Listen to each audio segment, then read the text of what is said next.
www.healthcmi.com.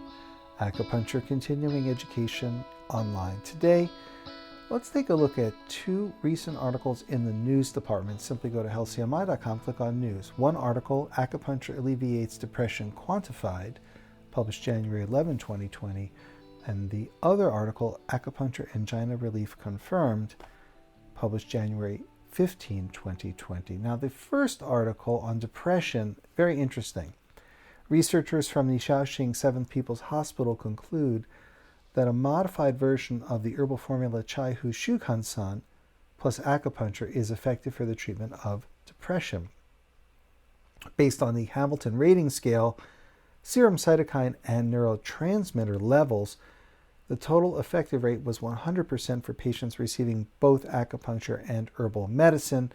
For patients receiving only acupuncture, it was 85%, and for patients receiving only herbal medicine, it was 87.5%. The total effective rate reflects basically everyone who had excellent result, not cure rate, but what we call clearly effective in this case. And in the article, it is defined who is clearly effective, who's effective, and who's ineffective. So people receiving only herbs had 15 clearly effective, 20 effective, and 5 ineffective cases. That's the 87.5%.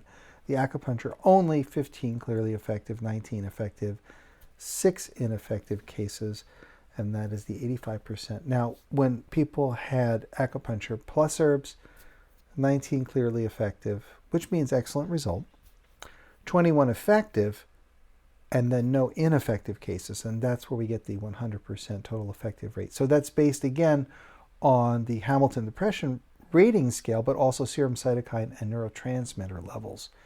So improvements in IL-6, TNF-alpha, and interleukin-1 beta levels were measured. So these pro-inflammatory cytokines are correlated with central nervous system fluctuations and are markers of depression. So the acupuncture and herbs were able to downregulate those to normal levels.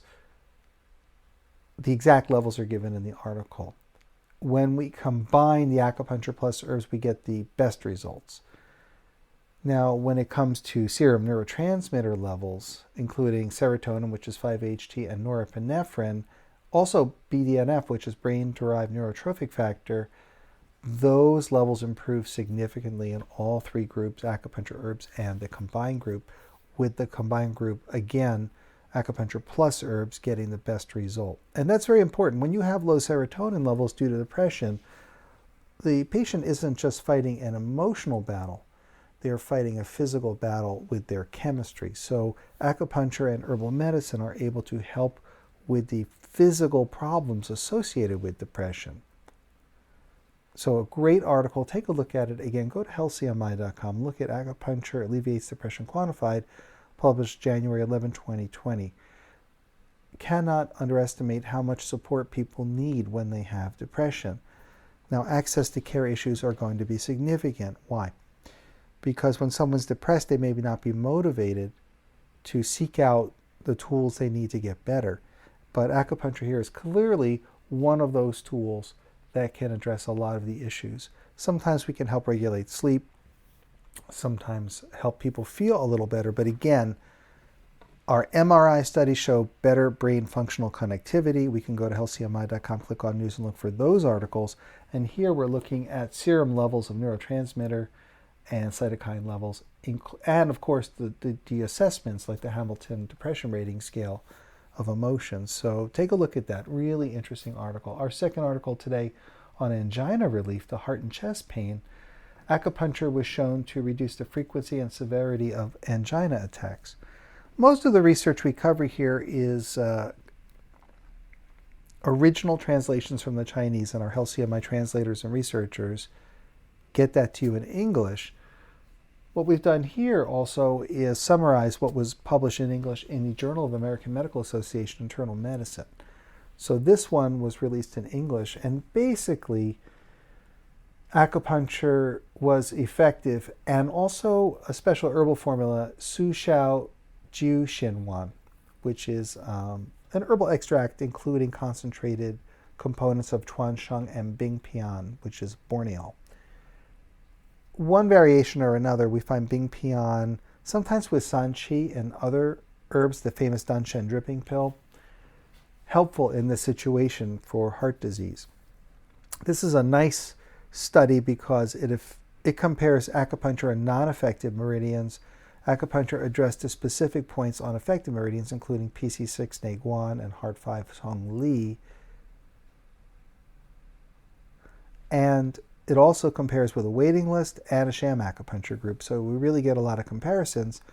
And the acupuncture on the affected meridians with the PC6 Heart 5 application outperformed the others. So this is a really good article to take a look. Again, this one's Acupuncture Angina Relief, confirmed, published January 15, 2020.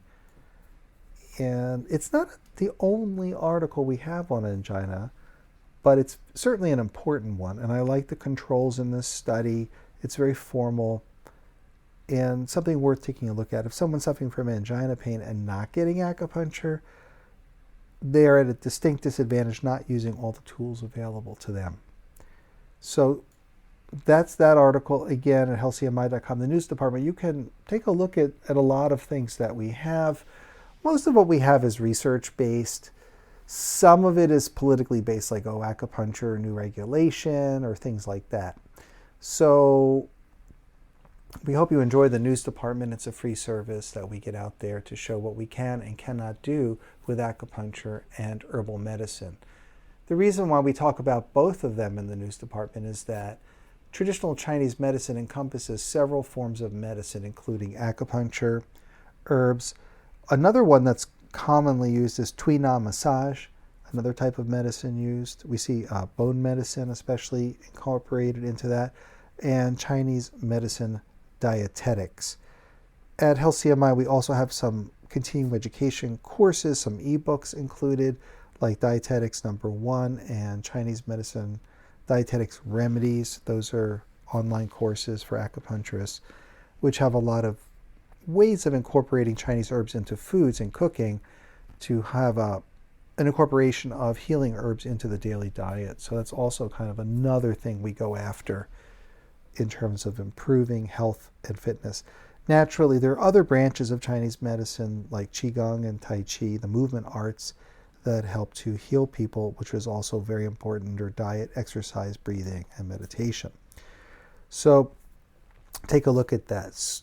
The Chinese medicine is a broad-based component that is unified by theories. So you have your channel theory, your element theory, all of this underlying it.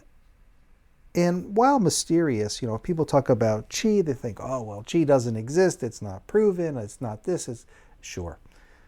If you understand it purely in an ancient historical context, it's not accessible.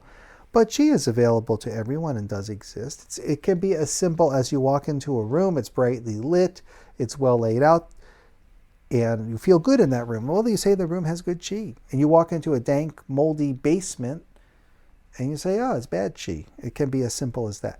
But then qi can be very specific. For example, the balance of sympathetic and parasympathetic nervous system stimulation to an internal organ or muscle, the health of a particular nerve fiber. So qi can be very specific, and there's many kinds of qi. For example, the qi you derive from food, extracting nutrients from food, the qi you derive from air and breathing.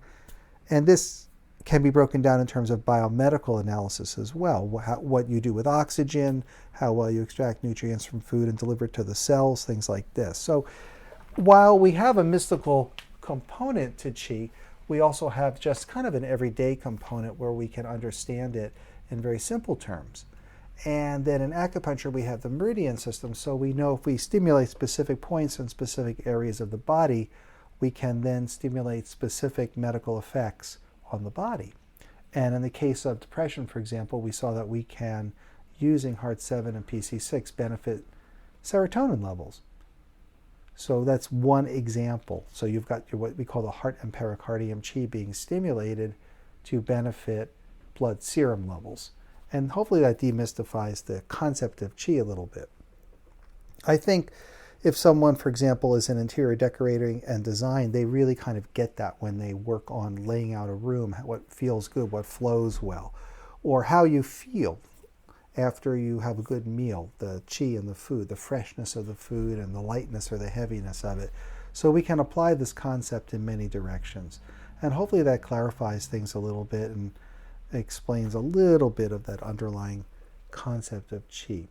What's important is that we can affect change for specific ailments, and so in the case of angina and depression, the research now shows that acupuncture can get the job done and make significant clinical results. I'm Adam White, licensed acupuncturist. Thank you for listening. www.healthcmi.com